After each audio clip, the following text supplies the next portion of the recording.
Hey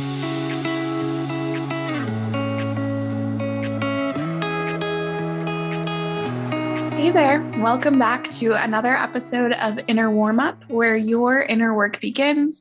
My name's Taylor Elise Morrison, founder of Inner Workout, and today we have a different expert guest on. I'll introduce her in a moment, but these episodes we call them Taking Care With, and they're opportunities for you to hear from other folks about what taking care, practicing self-care, and doing the inner work looks like for them. Today, I'm so excited to have Sara Weinreb on the show. She is the founder of Imby, which just hearing that name is like a party in your mouth saying it. I'm so excited for you to hear more about Sara and Imby and how she takes care. So, Sara, welcome to the show. Thank you so much. Thanks for having me. Sara, I just mentioned that the name of your company is awesome. And when we were emailing back and forth about doing this, I also was just geeking out on your branding. It's so lovely. I want to give you a chance to share more about you and the work that you do before we get into the self-care portion of the conversation. So take it away. Thanks. Yeah, thank you so much. So I launched Imby 2 months ago now. So in April 2019, on April 19th, 2021, what is time? And Imby is a virtual community center for people who give a shit about co-creating a more just and equitable future. So we're mostly membership-based, though we have a la carte events. We have a community forum. We have a merch shop, different things really with the baseline understanding that everyone who comes through Imby's doors into our virtual community center is a person that really cares about working towards justice and equity and liberation. And that means a lot of different things to a lot of different, to all of our members and people who come through our doors. But at least to me, the really beautiful thing is that we all understand that that's something that's really important to us in our personal lives, our professional lives, and beyond. So that's my primary focus, but I also do some freelance writing, and I also teach business courses on really mindful business fundamentals, impact-driven business, et cetera, et cetera. So I do a lot of different things, but Imby is my main focus right now. It sounds like you have a lot going on, but I love how all of it has this deep sense of purpose underneath it. And outside of Inner Workout, I sometimes facilitate conversations around unconscious bias and just a different type of inner work really that has to happen for us to create this world that you're talking about.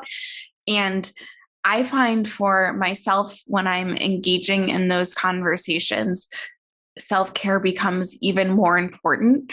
I'm curious for you, as someone who is creating this space of people who care so deeply about having a different world. And we're going to talk more about a specific type of self-care in the future.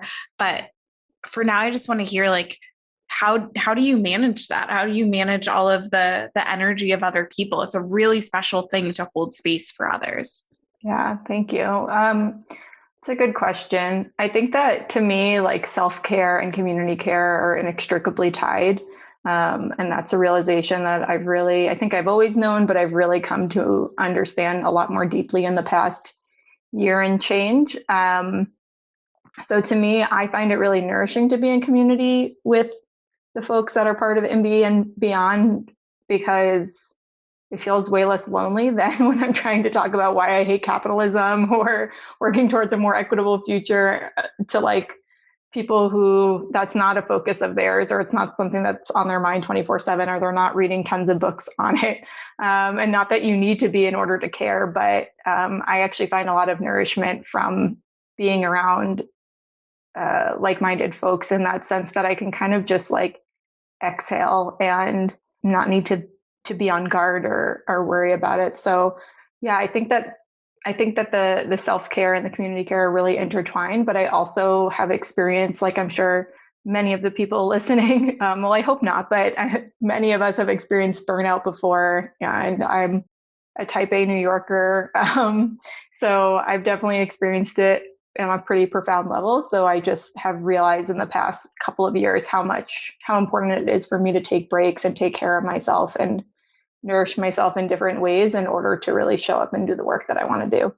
All of that was so, you can't see me. Sarah can't see me. We have our cameras off. The people listening can't see me, but I was nodding along. And when you mentioned that idea of being in community with like-minded people as an exhale, I just like naturally had a smile come on my face because I could think of those communities that I'm a part of where it's like, oh yeah, I can let all of that guard, those things that I've built up go and allow myself to recharge. So thank you for that beautiful way of putting it because it was just an aha moment for me. Yeah, my pleasure. I think like that's one of my biggest goals with Imby and with the space that I'm creating is just not to be another to-do list item. I think there's so many amazing, beautiful offerings on the internet and memberships that provide so much content and so much like valuable information and so many checklists. And those are beautiful and wonderful and necessary in some senses. But I really wanted Imby to be a space that I call it a soft space for hard conversations. It's really just like a place where we can be and we can be the full humans that we are without, a more in-depth agenda or to-do list. So the exhale thing is something I strive for a lot. So I'm so glad to hear that resonated. Yeah. Well, you mentioned this like very briefly as you were talking about what care looks like for you in general. So, part of why you're sitting here today is because I asked you to take the Take Care assessment and share some of the insights for the area that you scored highest in. And Sarah, you actually scored highest in overall, the highest scoring subdimension was body acceptance. And in inner workout speak, body acceptance is pretty much exactly how it sounds. It's not just about self love. We could get into the nuance of body positivity or body neutrality, but it is an ability to recognize that your body is this vessel that is helping you move through the world and to, even if you don't feel like you can quite love it, be able to accept it as it is and all that it's doing for you. So, with that being said, Sarah, I would love to hear what you do to cultivate body acceptance because based on your results it seems like an area that you have a pretty good relationship to at least at this point in time. Yeah, that's a great question. And I was thinking about it, and the answer is maybe not that helpful, but it's really not something I think a lot about, which I know in itself is a massive privilege. But really, like my perspective, and I'll say this with like a huge caveat that I am like a white, cisgendered, able bodied woman that has a lot of privilege. So to not think as much about my body in space or worry about it is I recognize in itself as a privilege. So to have this perspective probably also comes from privilege. But I mean, I'm a person that lives with chronic illness. I have a form of cancer that is highly, highly manageable, but I will have it my whole life. And it likely, knock on wood, won't kill me any sooner than something else will, but it's something I live with. And I think I'll speak for myself, when I look at that experience, I was diagnosed, when was that, 4 years ago? I mean, like, how mad at my body can I be, right? Like, we all exist with these meat suits that we carry around that house our incredible organs that do really incredible things. I mean, like, I'm also an herbalist, which I forgot to say, but as I like learn about biology in my herbal studies, I'm just like, this is wild what our body does. Like what goes on inside and like every protein and every like organ and how they talk to each other and coordinate, like the fact that our bodies exist and function in the way they do, even when they don't function in the way that we want them to me, it's a gift. And it's a gift that allows me to do the work that I want to do in the world and to connect to the people that I want to connect to in the world and to spend time with my friends and families and build the things that I hope to build and work towards the future I hope to work towards. And to me, once again, keep saying privilege because I think it's an important aspect, but for me to like let my physical vessel discourage me from any of that, it's just a disservice to myself and others. And so I think I don't think about it that much because it's just, I mean, there's obviously many moments where I wish I maybe looked a little different, or I wish, I had more endurance when I'm on a hike, or I wish that I didn't have this or that. I mean, I'm a human, so it's not like I don't have any of those feelings, but overall, like, I don't know. it functions well enough to get me to where I want to go. And so I guess it's interesting that that's where I scored the most highly, because maybe the fact that I don't think about it that much means that it is why I scored the highest. But yeah, I think it's just for me a blessing to have a body that works well enough and to be able to do the things I want to do. So, yeah. I really appreciate you sharing that. I did not know about that piece of your story. And for me, listening to you, it's like there's this sense of, even when you were talking about the herbalism, I'm always like, should I pronounce that H? Probably not, herbalism. That there was almost a sense of awe as you were talking about your body and everything that it could do, and appreciation. And then at the same time, so like appreciation for the fact that there are these systems. I worked for a woman who studied kinesiology in college and grew up dancing and ended up becoming a Pilates instructor and building this incredible fitness business. And she would talk about our bodies as like the most complex machinery that we'll ever encounter. Even as we're sitting here on a Zoom call, able to talk to each other across the country, our bodies are still more complex than that. It's awe-inspiring to sit here and think about. And then to juxtapose that, it almost sounds like in the day-to-day, you're not super caught up with your body. So you're able to zoom out and realize how amazing it is, but then not get too zoom in where you're looking at like your thigh and worrying about how other people are perceiving it. Am I processing that correctly? Totally. I mean, I totally agree. I think like our bodies, it's wild to me that the things that we study all day or learn about or become experts in, marketing or herbalism or this or that, like we know so much more, the average human, about anything else other than the thing that we like operate. And to me, even if you do understand it and do understand the biology, like I still can't. I've been doing this like gut healing protocol for over a year and I still have no idea what's going on in my gut. I can't like see in there. I can't like, like nothing is, I mean, I could do tests or whatever, but it's so interesting that like connection that we're there, but we can't, I don't know. I think about this all the time. I'm very existential, but yeah, I definitely like I've become a lot more in touch with my body and my intuition and like what my body needs and what feels good and what doesn't. But in terms of like body positivity and all of that, like my physical appearance or just thinking a lot about my body in space, it's less prominent in my day-to-day life. It sounds to me like you're existing much more in that body neutrality space where you understand that your body is a necessary tool, a necessary and amazing tool, but there's so much more that you have to bring to the world than getting caught up in your body. Yeah. I mean, it's funny because as you're saying that, like I get chronic migraines, like I get all these things that like there's a lot of times where I'm like, ugh, why can't I just feel fine, or like worry about things.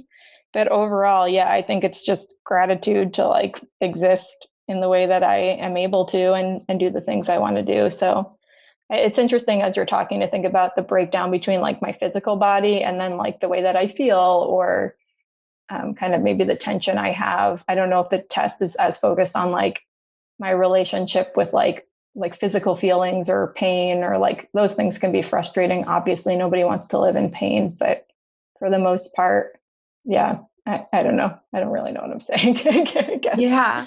Well, a lot of the questions are more about like when we look at the physical dimension. So it's got embodiment, being in your body, which it sounds like you're very aware of what is happening in your body, even if we can't fully understand it. And then there's the body awareness, which it sounds like you have a lot of, like you're doing a gut healing protocol. I would venture to guess, as a person who also gets migraines, you have an idea of what triggers your migraines. Yeah. So that's the body awareness. And then the body acceptance is like what we're having this conversation about, being able to come to some sort of peace with your body, even if it's not you looking in the mirror and being like, I am the sexiest person alive. Right. Yeah. I thought it was funny. There was a question, I think, like, do you often walk into things? And that's definitely me. So maybe I'm not totally aware of my body in space. Yeah, like I always have bruises. I'm like literally always walking into things. I don't know why. It's funny. I am actually, as we've been talking, I've been looking at this bruise on my leg. And yeah, I ran into my dining room table. It's really, my mom used to make fun of me because I did ballet growing up and I could be like so graceful and so aware of my body doing all these twists and turns. But then I'd like come home and run into something in our house. Like context, Yes. I guess in certain environments, I could be really embodied. In others, I'm like, what? Oh, my leg's there. And it just ran into a table and that really hurt. Yes, I can relate to that. So, one thing that I'm curious is because when you framed this conversation, you framed it kind of around your diagnosis and how you relate to your body now. I'm curious, do you feel like you've always had this relationship to your body where you're just not too concerned about it? Or was that a turning point over the past 4 years? I think that I've always kind of felt this way. I mean, I am a relatively thin person and have thin privilege. And so I don't think I really, growing up, had many, like, I don't know, like the people that I saw in the media look like me and like all the things that I think give people, well, I don't want to speak for other people, or I'm not an expert in this topic, so I don't want to speak out of my lane. But from what I understand, a lot of the challenges with body images come around like not like misrepresentation and all of that, and like the way that I look is pretty represented. I'm like a thin white woman in wellness. Like, so I think that those issues were, and that's not to say that if you're also a thin white woman in wellness that you shouldn't have issues. So just to make that clear. But for me, it was never, yeah, growing up, I didn't really struggle with body image issues or anything of the sort. I mean, like in high school, I had really bad acne and things like that I was very self-conscious of. But overall, it's never been one of I have plenty of things that I worry about and think a lot about, but that's never really been kind of one of the top ones. Thank you. I was just curious if there was a turning point, but yeah, it sounds like it's been something consistent for you. And I just want to say thank you for like acknowledging your privilege and where some of that ability not to be concerned comes from. It's really refreshing and it's full circle for me in the community that you're creating with Imby. Like these are the types of conversations where I would guess you're able to have there where it's like, okay, we can acknowledge the fact that like you had acne or you have a cancer diagnosis now. And also there are these other parts of your identity that might make other things easier. And like all of those things can be true at the same time. Yeah, definitely. And it's really important for me. Like, I mean, honestly, I went through so many ups and downs with even starting Imby, wondering like if I'm creating this place that's working towards a more just and equitable future. And, our values are anti-oppression, anti-racist, anti-capitalist. Like, is it a problem that I'm this like very privileged white woman, like starting this thing? And I really like have done a fair amount and continue to do inner work to be able to recognize my blind spots. And Lord knows I have a lot more work to do. And also bringing in, I have an equity consultant and different advisors to help, because I think it's really important that most of my life, I didn't think most of anything about most of this stuff, which in itself is obviously a massive privilege to not have to worry about it. So I think that that's really the culture we're trying to create, is like where we recognize that, where somebody can call somebody out or in, or whatever the proper language is in on this day and time, to recognize those things and to be able to move forward having that awareness in mind. Because getting too caught up in it, recognizing it and having the awareness is incredibly important, and being stuck in perfectionism and paralysis is also not helpful in moving forward.